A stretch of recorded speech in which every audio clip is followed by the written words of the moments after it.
Are you planning a trip to Japan? Not sure of the latest entry requirements and procedures? Want to get through quarantine, customs, and immigration smoothly? Well, don't worry because I have you covered. In this video, I'm going to summarize the latest entry requirements as of January 2023, then walk you through registering and setting up a Visit Japan web account to smoothly go through quarantine, immigration, and customs. And finally, some advice on mask usage in Japan. With that being said, let's get going. So just a quick overview to get you up to date. As of October 2022, last year, all suspended visa exemptions from certain countries have been removed. So it's basically returned to pre-COVID-19 days. So if you're from the US or Australia, you can enter Japan again visa-free or visa on arrival again. So as of November 2022, last year, the My SOS service or app is no longer used, and the government recommends you use the new Visit Japan website instead to enter and register your vaccination and testing and trip information. I'll show you how to do that in a little bit.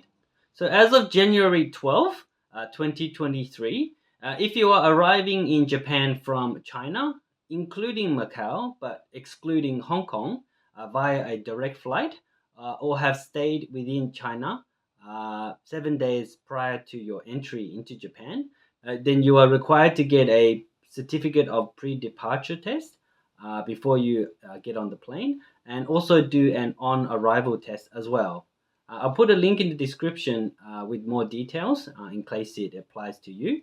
If you're not coming directly from China, then as of January 2023, when entering Japan, you are required to provide either a valid COVID-19 vaccination certificate, 3 doses, issued by the government or medical institution in English or Japanese, or 2, a negative COVID-19 test within 72 hours of departure.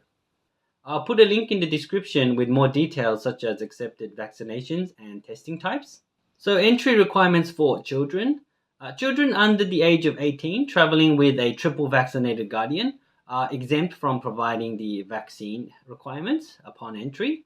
But if they do travel alone, then the requirements are the same as for adults.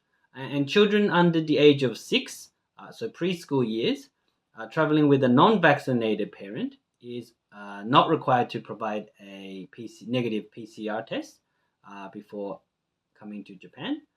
If they are above 6, then they are still required to provide a negative PCR test certificate prior to coming to Japan. So it is highly recommended to set up a Visit Japan web account before coming to Japan. So I'm going to walk you through step by step on how to register and set up your account. Here we go. So here is how to set up your Visit Japan web account and fast track your entry into Japan. I'm doing this on my smartphone, but you can do this on your laptop or iPad or anywhere with internet access. So if you open your browser, I would do a Google search or a search for Visit Japan web. And I will select the second option, not the first option, the second option will take you to the Visit Japan website. And if you scroll down, you can actually change the language, but there's not too many options. So I'll stick to English. If you scroll down to this QR code, there's a little link underneath. Click on the link, the bjw.digital.go.jp. This will take you to the login or registration page. And you need your email address and password to log in. But we don't have an account yet, so we will scroll down and click on sign up for a new account at the bottom. Once you've done that, you need to accept the terms and conditions and then click next and enter the contact email or your email address and then set a password, but it needs to be 10 characters or more with upper and lowercase and a symbol. So once you've entered your password, you need to do the captcha check to prove you are human. So click on I am human and then complete the captcha. Once you've done that, it'll have a little check mark and then you can click on create account. If you didn't enter the password correctly, it'll give you a red error instead. So once you've clicked register account, you need to actually confirm your email address. So you should receive an email from the vjw.digital.go.jp with a 6-digit confirmation code. So enter the confirmation code on this screen here, and then click on confirm email at the bottom. If you didn't receive the email code, maybe check your junk mail in case it's in there instead. So click on confirm email. It'll say your email address has been confirmed, and go to the login screen. So next, you need to log in with the new email address and password we just created. This is not my real password, by the way. So click on login once you've entered your new details. So at the top, it will tell you that the latest information. So if you're coming from China directly, you actually need to do a pre-departure and on-arrival test. But if you go to the middle, register user, you need to click on your details and register your personal details. So first, it will ask you if you have a Japanese passport. No. Do you live in Japan or will use re-entry? So if you're a resident of Japan and you're coming back, then you will select yes. Otherwise, if you're just visiting, then you will select no and click next.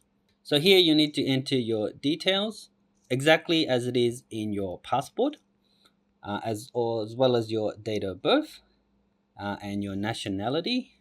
I'm from Australia. Your gender and your passport number.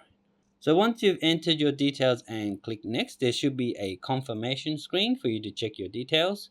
Once everything looks right, you can click register, and it'll say registration complete. And go back to home. So once you've entered your own details, if you have traveling family members, then you can also enter their details on this screen, details of family members traveling with you, and add a member.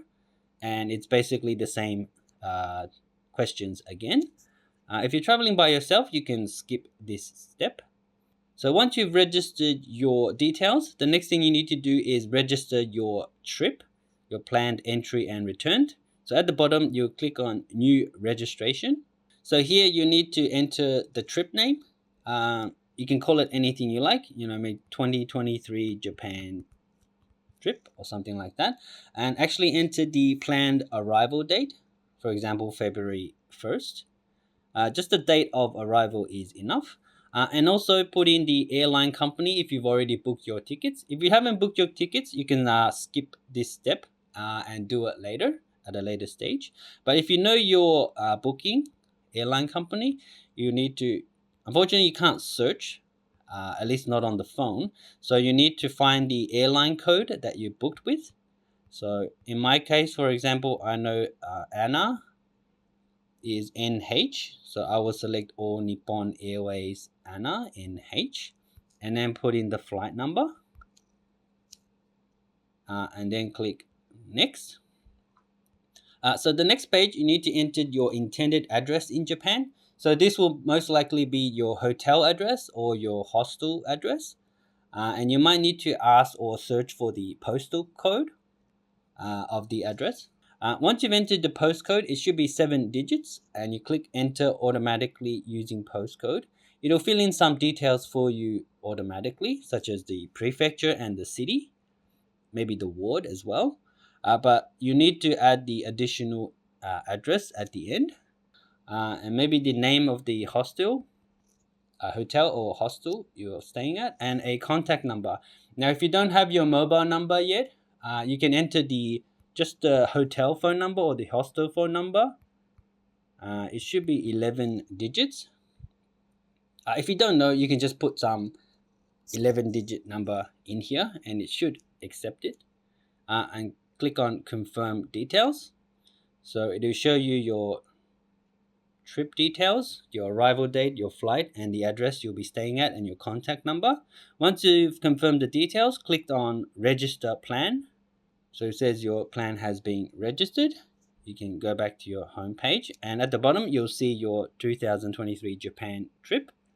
If you click on this trip, this is when we need to enter some more details to fast track your process through quarantine, immigration, and customs, which is on the same screen. Currently it says it's not registered. So the first thing we need to do is click on quarantine procedures, the fast track at the top.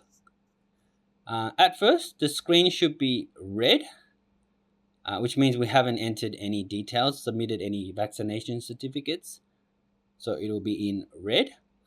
So what you need to do is scroll down to the bottom and either provide your vaccination certificate, your triple vaccination certificate. You need to actually select the type of vaccination and the date completed. So if you click on vaccination certificate, you need to select whether you will submit one or will not.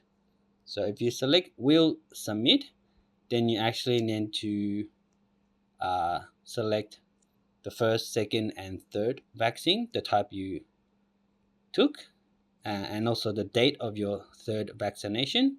And you actually also need to upload a vaccination certificate as well here, and whether the certificate is for you or a family member, and click next. If you don't have a vaccination certificate and you're going to do a PCR test instead, you can select will not submit, and click next and register. So if you're going through to do the PCR test instead, you can select will not submit, and the screen should turn yellow, which means it's still waiting for more information. So once you scroll to the bottom, so vaccination certificate review completed, you will not submit a vaccination certificate. If you will submit a vaccination certificate, you upload your vaccination certificate through the website. And I think you need to wait a couple of days for someone to review your details. And once that happens, the yellow screen should turn blue, which is the screen you want. Otherwise, it'll stay yellow until the review is completed. Otherwise, if you're going to submit a PCR test, it needs to be within or less than 72 hours before departure. So this still might be time and you might not be able to do it right away. But once you have done the PCR test, you select that option and it'll ask you if you want to register a test certificate. You could select yes. And you need to enter the date and time that you took the PCR test, expiry date, the type of test, the type of sample, whether negative or positive, and also upload the test certificate as well, and then click on next to proceed. So either options are fine. Once you've entered the details though, the screen should turn from yellow to blue. The blue screen is the one you need to show through at the Japanese airports to go through the customs and immigration smoothly. So my screen is currently still yellow. If it stays on yellow, I will go back here and maybe see if there's like an error message at the bottom. Maybe the document you submitted or your details aren't correct, and you might need to resubmit your details again. So just check back if your screen stays on yellow. Once you've entered your vaccination or PCR test certificate details, you can go back to the main screen. So we finished with the quarantine fast track option. The next step is to enter your immigration clearance details for the disembarkation card for foreigners. It says not registered, so click on that and then select next. Your details will be there already. You need to enter your home address, or basically your country and the city, Melbourne, and then click on next. You need to select the purpose for your visit, tourism or visiting relatives or business. So tourism, you have your flight number and the length of your stay. So the first option is actually in years. So if you try to punch in some numbers, it's not going to work. So 0 for years. If you're staying for less than a month, then 0 for a month, and maybe 10 days, for example, and click next. It should have your intended address in Japan entered already, so just click next. So next it'll ask you some questions. So whether you've been deported or found guilty of criminal charges or possess any narcotics. So no, no, and confirm registration. So once you have all your details entered, you can scroll through and double check everything. and then scroll to the bottom and click register. So once registration is complete, if you go back to the home screen, so the disembarkation card for foreigners will say registered, and if the officer at the airport asks for it, you can just click on display QR code and scroll to the bottom, and display QR code and show your code to the officer. They'll scan it and you'll pass through right away. You can also take a screenshot on your phone to make things faster, but it's here if you need it. And the final thing we need to do is for the customs declaration. So if you click on declaration of personal effects and click next, some of the details will be already there. So your occupation, if you're a company employee or medical doctor or teacher or student, you can select any of those. For example, teacher. Your arrival date should already be there and your flight. And just need to enter your point of embarkation. So point of embarkation, enter the city of departure. So where you are coming from. So Melbourne, Victoria, in my case, and click next. And number of family members traveling with you. Maybe you're traveling with some children. You can put those details there. And your address in Japan should already be entered. So just click next. So next you need to go through the declaration process. Most cases it'll be no. Swords and guns and live animals. Just be careful of the third option here, live plants, meat products, vegetables, fruit, and rice. You can't bring those into Japan. So are you bringing any gold? No. So these are the duty allowances, 3 bottles, cigarettes, perfume, and so on, currencies. So maybe no. Are you bringing commercial goods? No. Requested items from friends? Probably no. Cash checks, equivalent of 1 million yen. 1 million yen is about probably 10,000 US dollars, roughly, if the exchange rate is 100. So it's probably like $13,000 US dollars right now. So if not, then select no and click next. Unaccompanied articles. Most of the times it will be no. If you're coming to Japan on the jet program, then you would have sent maybe a few boxes of items to your intended address, and maybe you will select yes here. But otherwise, most people will be no. So just click next, and then just confirm all your details. And then click on register at the bottom. It'll say registration complete.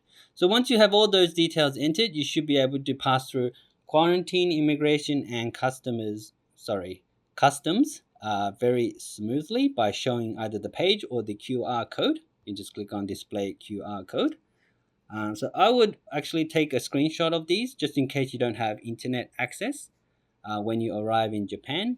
But the airport usually has Wi-Fi access, free Wi-Fi, so you can connect to the Wi-Fi and log into your account to show your code. But just in case it doesn't, it's good to have the QR code and the pages as a screenshot, just in case. So if you're traveling with additional family members, you first need to register their name and passport details. So if you clicked on details of family members, you need to click on the add symbol and go through the same process again. And then name will show up here. And then once you go to your 2023 Japan trip, you'll see that the applicant is currently only you. So what you need to do is selection of family members to actually click on that and add the family member who's traveling who will be traveling with you. And then click on register. So once you've done that, you'll be able to select your family member as an applicant and then go through the registration process for immigration and customs below. So you need to do this for each family member, and they'll each have a separate QR code that you need to show. But you can easily switch between members from the top screen. So that's how you would register additional family members on the Visit Japan web account. And that's it for fast tracking your entry into Japan. And this is how you use the Japan web Visit Japan website. So when you arrive in Japan, you'll be asked to show your Visit Japan web completion screen. You might be also handed a piece of paper to give to someone further along.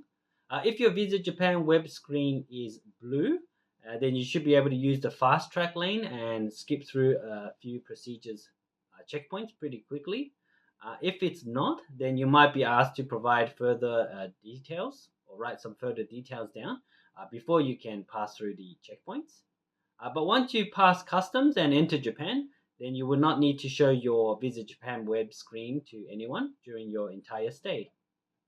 So, just some advice regarding using masks. I'll put a link in the description to the official website.